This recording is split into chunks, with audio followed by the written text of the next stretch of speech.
Um levantamento inédito do Ministério Público de São Paulo revelou que 66% dos crimes contra a mulher são cometidos dentro da casa dela. Você vai ver agora o relato de uma vítima que teve o rosto esfacelado pelo marido. Ela sobreviveu, mas agora leva uma vida de medo, porque o agressor está solto. Mesmo assim, ela concordou em expor a violência que sofreu, com um propósito: passar uma mensagem de alerta e de coragem para outras mulheres vítimas de maridos e companheiros violentos, para que elas também denunciem. Veja agora na reportagem da Ana Paula Neves.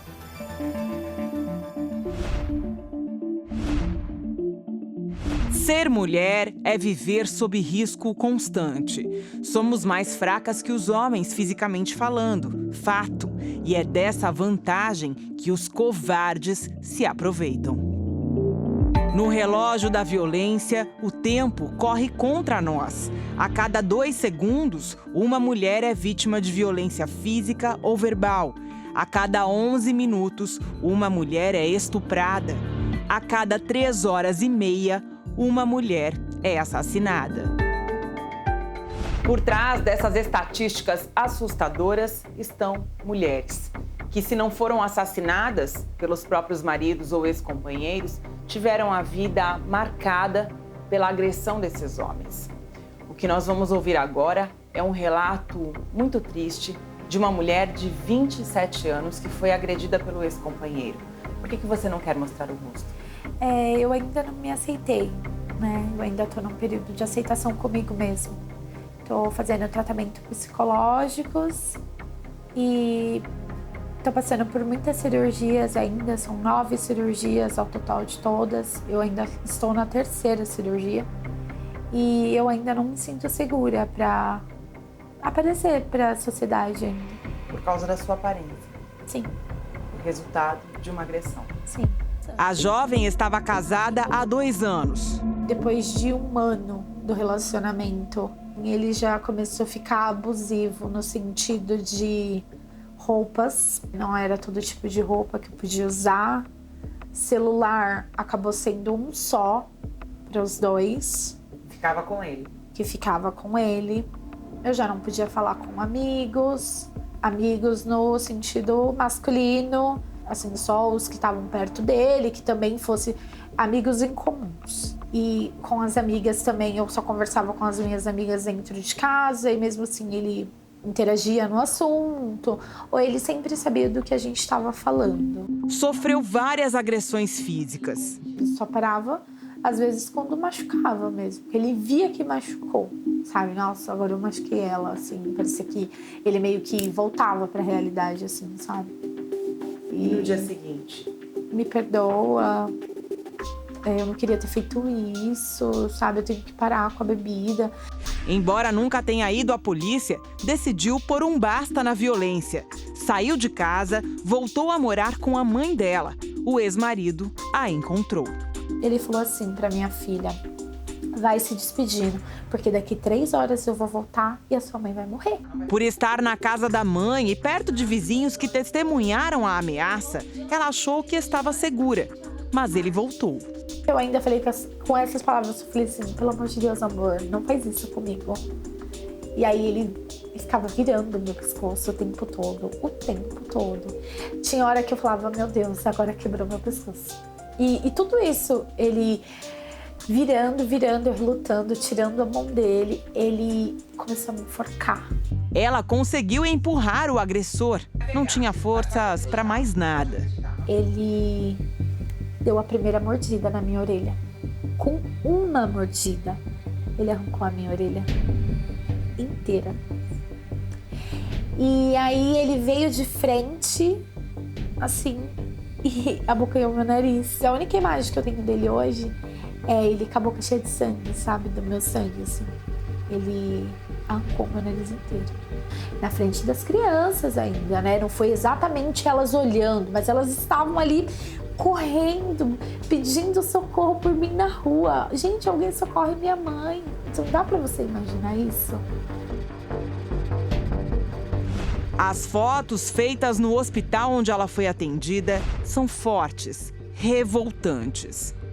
Quando eu cheguei no hospital, Os enfermeiros perguntavam se eu tinha sido mordida por um cachorro ou se alguém fez aquilo com uma faca. Foi uma crueldade assim sem tamanho, foi uma coisa assim muito grave mesmo.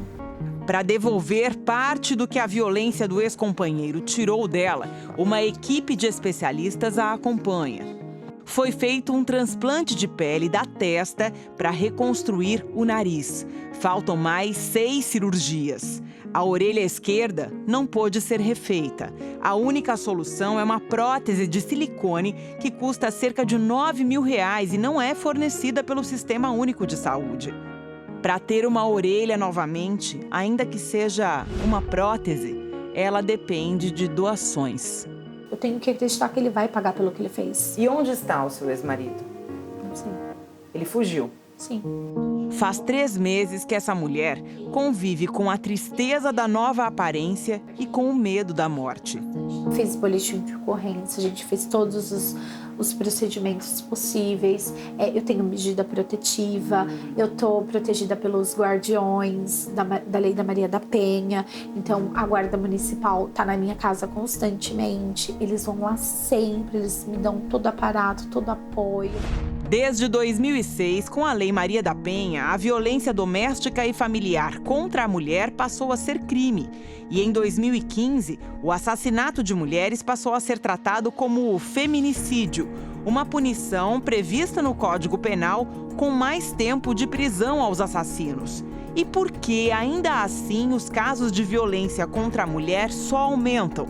Para a diretora jurídica da ONG Artemis, que ampara essas vítimas, a questão depende de uma mudança cultural. A sociedade brasileira ainda é uma sociedade que foi constituída de uma forma extremamente patriarcal. Isso significa aqui que a gente tem estruturas sociais em que a mulher é considerada um objeto, uma propriedade, uma posse, né, enquanto o homem é considerado o proprietário. Os homens não se reconhecem como violentos. Para eles, aquilo que eles fazem com as mulheres é algo natural, é algo que é permitido. Então, em pleno século XXI, ainda temos uma sociedade, né, com homens que consideram normal, natural, agredir uma mulher porque não fez o jantar, porque deixou a casa suja, porque pegou o filho atrasado na escola, porque usou uma roupa diferente, porque passou um batom vermelho, porque saiu com as amigas, porque foi visitar a família. Natasha morreu a semana passada em Jacarepaguá, no Rio de Janeiro, porque o ex-namorado não aceitou o fim do relacionamento. A jovem, que tinha uma medida protetiva que impedia o agressor de chegar perto dela, foi assassinada na frente do sobrinho, de 8 anos. Rodrigo Bessa Paixão está foragido. Há uma semana, Juscelice foi abordada pelo ex-marido no ponto de ônibus em São Paulo. Correu até esse prédio, mas tropeçou. O ex-companheiro, então, a matou a facadas e fugiu. No dia 16 de fevereiro, o corpo de Gisele Evangelista foi encontrado dentro do apartamento do namorado dela, em Goiânia. José Carlos de Oliveira Júnior, de 37 anos, foi preso e confessou ter estrangulado a namorada após uma discussão por ciúme. Eu tinha muita crise de ciúme. No momento que eu explodi de raiva, é impossível pensar. Pensei quando eu dei conta do que estava acontecendo. O que a gente precisa, quando a gente fala romper o ciclo de violência, não é só a mulher romper esse ciclo, mas o homem tomar consciência de que o que ele está fazendo não pode, é errado. 66% dos feminicídios acontecem dentro de casa. E quase metade desses assassinatos ocorre quando a mulher anuncia a separação. O arrependimento ele é totalmente mentiroso. Ele não existe. Ele só existe exatamente para nós que estamos cegas, fragilizadas, com depressão, com a autoestima baixa, porque eles começam pela nossa autoestima. Você nunca vai arrumar alguém que assuma você e seus filhos.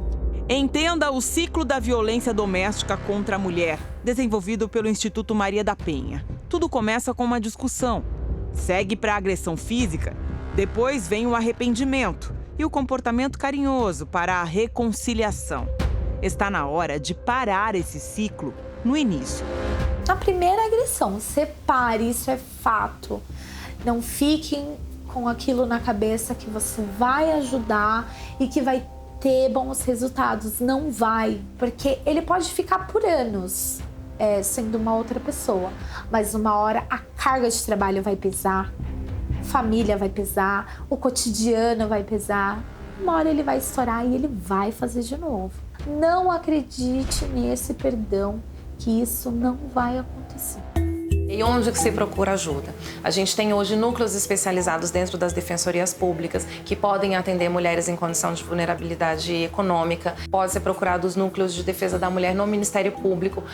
Existem as delegacias especializadas da mulher que podem ser acionadas nos lugares onde essas delegacias não existem. As mulheres podem procurar as delegacias comuns para que elas não sejam nem revitimizadas nesses sistemas e também não sejam desencorajadas. A jovem que teve o nariz e a orelha arrancados a mordidas pelo ex-marido só pensa em uma nova vida longe da violência doméstica.